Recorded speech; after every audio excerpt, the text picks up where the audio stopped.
అందరికీ నమస్తే. Welcome to social post భక్తి టీవీ. నేను మీ దీపిక.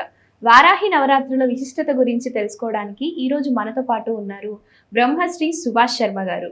గురుగారు నమస్కారం. శ్రీమాత్రే నమః. ఎలా ఉన్నారండి? బాగున్నాను. గురుగారు, ఆషాఢ మాసం రాబోతుంది. చాలా మంది వారాహి నవరాత్రుల వ్రతం నిర్వహిస్తూ ఉంటారు, కానీ చాలా అపోహలతో నిర్వహిస్తూ ఉంటారు. అసలు ఈ వారాహి నవరాత్రుల విశిష్టత ఏంటి గురుగారు? తప్పకుండా తెలియజేస్తాను. ముందుగా వీక్షిస్తున్న ప్రేక్షకులందరికీ శ్రీమాత్రే నమః, శ్రీ గురుభ్యో నమః. ఓం జ్ఞానినాంనపి చేతాంసి దేవి భగవతి హిసా బలాయ కృష్ణమోహాయ మహామాయ ప్రయశ్చతి. వారాహి అమ్మవారు, వారాహి తల్లి అనేటటువంటిది సప్తమాతృకలో ఒకటైనటువంటి తల్లి. అసలు ఈ తల్లి ఎలా ఉద్భవించింది అంటే గనక దుర్గాదేవి యొక్క అవతారం నుంచి ఉద్భవించినటువంటి తల్లి, అంటే పార్వతీదేవి నుంచి ఉద్భవించినటువంటి మూర్తులలో ఈ సప్తమాతృకలు ఒకరు. బ్రాహ్మి, మాహేశ్వరి, కౌమారి, వారైహి, వైష్ణవి అని చెప్పేసి 7 దేవతలను సృష్టించినటువంటి తల్లి పార్వతి. ఆమె నుంచి ఉద్భవించారు కాబట్టి రక్తబీజుణ్ణి వధించడానికి ఆ శక్తి నుంచి ఉద్భవించినటువంటి తల్లిలో సప్తమాతృకలో ఒకటైనటువంటి తల్లి వారాహి. అందుకే ఈ వారాహికి అధిష్టానమైనటువంటి ఈ యొక్క మాసం ఏంటి అంటే ఆషాఢ మాసము. అందుకే ఆషాఢ మాసంలో బోనాలు తీస్తూ ఉంటాము. విశేషంగా ఆషాఢ మాసం వచ్చింది అంటే కనుక పొలంలో నాట్లు వేస్తూ ఉంటాము, పొలంకి దున్నుతూ ఉంటాము.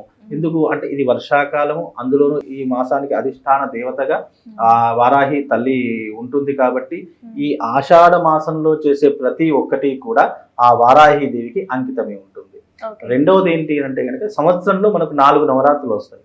అందరికీ దసరా నవరాత్రే తెలుసు, కానీ మిగతా నవరాత్రులు వసంత మాసంలో వసంత నవరాత్రులు ఒకటి, అలాగే ఆషాఢ నవరాత్రులు ఒకటి, అలాగే శ్యామల నవరాత్రులు ఒకటి, అలాగే ఆశ్వీజ మాసంలో వచ్చే శరత్ నవరాత్రులు. ఈ 4 నవరాత్రులు విశేషంగా జరుపుకుంటాం. కానీ ఈ 4లో ఉన్నటువంటి తేడా ఏంటంటే దసరా నవరాత్రులు అందరికీ పిలుచుకొని ఆనందంగా జరుపుకుంటున్నారు. మిగతా 3 నవరాత్రులు ఏంటంటే గుప్త నవరాత్రులు అని దీనికి పేరు. గుప్తము అంటే ఏంటంటే గోప్యంగా చేసుకునేటటువంటివి. ఇది 10 మందితో నిర్వహించేటటువంటివి కాదు, మన కుటుంబంలో మనం రహస్యంగా చేసుకునేటటువంటి నవరాత్రులు అని దీనికి పేరు. రెండవ విషయం ఏంటంటే ఈ తల్లికి ఇంకా 2 పేర్లు ఉన్నాయి. ఒకటి భూమి దేవత అని పేరు, భూమికి అధిష్టానమైనటువంటి దేవత. రెండవది ఈ తల్లికి రాత్రి దేవత అని పేరు. అందుకే ఈ వారాహి అమ్మవారికి ముఖ్యంగా రాత్రి సమయంలోనే పూజలు చేస్తూ ఉంటారు. అలాగే ఈ తల్లిని దర్శించే వాళ్ళు కూడా రాత్రి సమయంలోనే దర్శిస్తూ ఉంటారు. కాబట్టి అంత విశేషమైనటువంటి రూపం కలిగినటువంటిది, వరాహ రూపం నుంచి ఉద్భవించినటువంటి తల్లి వారాహి అమ్మవారు అని శాస్త్రం. ఎలాగైతే శివుడి నుంచి శివాని ఉద్భవించిందో, బ్రహ్మ నుండి బ్రాహ్మి ఉద్భవించిందో, అలాగే విష్ణు నుంచి వైష్ణవి ఎలాగైతే ఉద్భవించిందో, అలాగే వరాహమూర్తి నుండి వారాహి అమ్మవారు ఉద్భవించినటువంటి రూపమే ఈ వారాహి అమ్మవారి యొక్క వైభవం. ఎందుకు ఈ అమ్మవారిని పూజిస్తే ఏమవుతుంది, అసలు మనుషులకు కలిగేటటువంటి లాభాలు ఏమిటి అనే ఆలోచన ప్రతి ఒక్కరికి రావచ్చు. ఇంకోటి ఏంటంటే చాలా మందికి తెలియదు. బికాజ్ ఏంటంటే వారాహి నవరాత్రులు అంటే ఎలా చేసుకోవాలి, ఏ విధంగా ఆచరించాలి, గుప్త నవరాత్రులు అంటున్నారు, దీనికి విశిష్టత ఏంటి, దీనికి ప్రాధాన్యత ఏంటి, చాలా మందికి సందేహాలు ఉంటూ ఉంటాయి. బికాజ్ వారాహి అమ్మవారిని పూజించడం వల్ల ఆమె భూమి దేవత కాబట్టి రియల్ ఎస్టేట్ కు సంబంధించినటువంటి ఇబ్బందులు తొలగిపోతాయి. భూ వివాదాలు ఎవరికైతే ఉన్నాయో భూ వివాదాలు తొలగిపోతూ ఉంటాయి.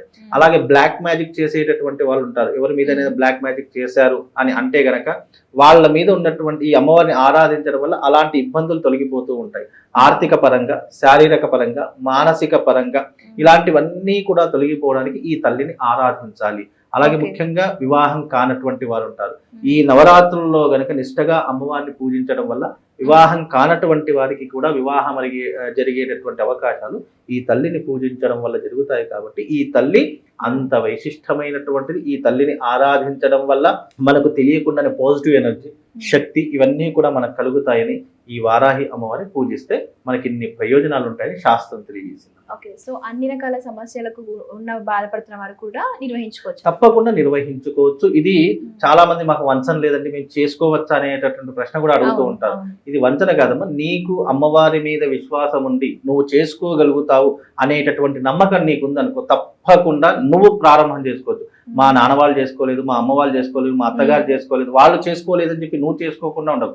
నువ్వు వారాహి అమ్మవారిని నమ్మావు, నువ్వు అమ్మవారిని విశ్వసించావు అంటే ఎవరైనా ఈ వ్రతం చేసుకోవచ్చు, ఎవరైనా నవరాత్రులను ఉపయోగించుకోవచ్చు. నవరాత్రులు అనేటటువంటివి అమ్మవారికి ప్రీతిగా పెద్ద చేసేదేమీ లేదు. ఇంట్లో చాలా చక్కగా ఒక పీట పెట్టుకొని దాని మీద కలశం పెట్టుకొని చక్కగా ముందర ఒక అమ్మవారి యొక్క వారాహి పటం పెట్టుకొని ఇరువైపులా దీపాలు వెలిగించి చక్కగా అమ్మవారి యొక్క స్తోత్రాలు చదువుకుంటూ అమ్మవారిని పూజ చేసుకుంటూ అమ్మవారికి ఇష్టమైన నైవేద్యాలు పెడితే చాలు అమ్మవారు తప్పకుండా కరుణించి కటాక్షిస్తుందమ్మా. ఓకే, అంటే చాలా మంది వారాహి అమ్మవారు అంటే ఉగ్ర రూపము, మరి పటం పెట్టుకోవచ్చా, ఫోటో పెట్టుకోవచ్చా అని భయపడుతున్నారు గురుగారు. వాళ్ళకి అంటే నిజానికి ఏంటి అంటే వారాహి అమ్మవారు తాంత్రిక శక్తులలో ఒకటైనటువంటి తల్లి వారాహి. తాంత్రిక శక్తి అంటే అర్థం ఏంటి అంటే తంత్ర దేవతకు అధిష్టానమైనటువంటి దేవి. అలాగే ఈ తల్లి యొక్క రూపం ఎలా ఉంటుందంటే వరాహ రూపము కలిగి పంది ముఖంతో కలిగి ఉన్నటువంటి రూపము. చాలా మంది మీరు అన్నట్టుగా ఇది ఉగ్ర రూపము అని అంటూ ఉంటారు. తల్లి ఉగ్రరూపం దాల్చింది అంటే అది దేనికోసం దాలుస్తుంది అంటే లోక రక్షణ కోసమే దాలుస్తుంది. అంతకని చెప్పేసి ఆ అమ్మవారి యొక్క అవతారం ఈ రకంగా ఉంది, దీన్ని ఇంట్లో పెట్టుకోవచ్చా అని చాలా మంది, అమ్మవారి యొక్క ఏ అవతారమైనా ఇంట్లో పెట్టుకో, కానీ ఉగ్ర రూపాలని కొంతమంది పెట్టుకోరు. బికాజ్ ఏంటంటే ఉగ్ర రూపాలంటే కొంతమంది భయపడుతూ ఉంటారు.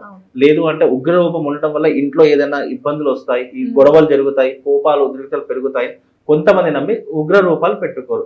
అలా ఎవరికైనా నమ్మకం ఉంటే కనుక ఏం చెయ్యాలి అంటే ఆ నవరాత్రుల మందం వరకు మీరు ఆ పటాన్ని పెట్టుకొని మిగతా సమయాల్లో ఏదైనా ఆలయంలో కానీ లేదా గోదావరి ఒడ్డున కానీ పెట్టేసినా సరిపోతుంది. పటమే పెట్టుకోవాలని ఏమీ లేదు, అక్కడ మీరు కలశం పెట్టుకొని పూజ చేసినా కూడా సరిపోతుంది.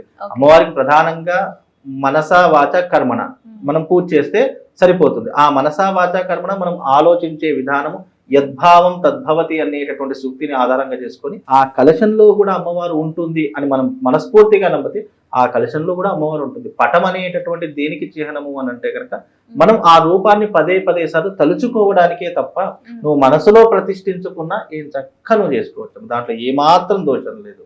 ఓకే, ధన్యవాదాలండి.